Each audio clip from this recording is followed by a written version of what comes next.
আসসালামু আলাইকুম রহমতুল্লাহ বারকাতুহু। আমি মোহাম্মদ সোহরাব হোসেন মীর রতন। আমি আপনাদের কাছে একটি অতি সুপরিচিত মশলার ভেষজ গুণাবলী নিয়ে কিছু তথ্য উপস্থাপন করব। মশলাটির নাম হচ্ছে মেথি। ডায়াবেটিস, অনিয়মিত ঋতুস্রাব, সাদা স্রাব, বাত ব্যথা ইত্যাদি সমস্যার জন্য তৈরিকৃত বিভিন্ন ওষুধ কোম্পানি ও আয়ুর্বেদ কোম্পানিগুলো ডায়াবেটিস সিরাপ, লজ্জাবতী সিরাপ এমনি বিভিন্ন প্রকার ওষুধ উপস্থাপন করেছেন, যাতে মেথির নির্যাস বিদ্যমান।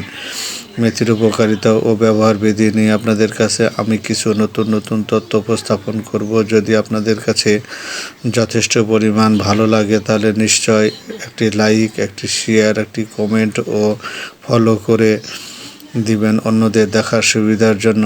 আর যেনারা ইউটিউব চ্যানেল থেকে দেখবেন তেনারা শেয়ার করে সাবস্ক্রাইব করবেন এবং বেল আইকন সুনিশ্চিত করে দিবেন।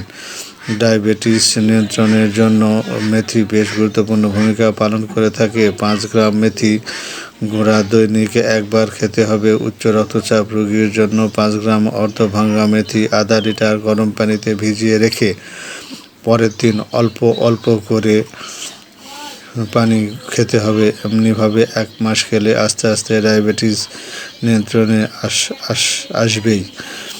অনিয়মিত ঋতুস্রাব দূরীকরণের জন্য মেথি 3 গ্রাম, ধনিয়া 3 থেকে 4 গ্রাম একটু থেতো করে আগের রাতে 1 গ্লাস পানিতে ভিজিয়ে রেখে সকালে ছেঁকে আধা গ্লাস করে সকাল বিকাল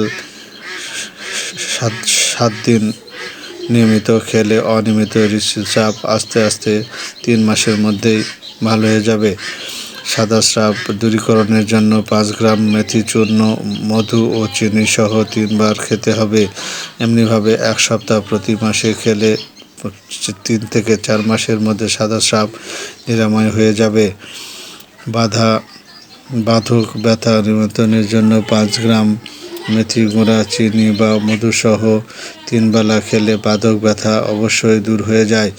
সূতিকা ও প্রসব পরবর্তী সমস্যা দূরীকরণের জন্য 5 গ্রাম মেথি থেতো করে রাতে আধা লিটার গরম পানিতে ভিজিয়ে রাখতে হবে এবং পরের দিন সকালে ছেঁকে সারাদিন এই পানি বারবার খেতে হবে। এমনটি খেলে সূতিকা ও প্রসব ব্যথা অবশ্যই থাকবে না ইনশাল্লাহ।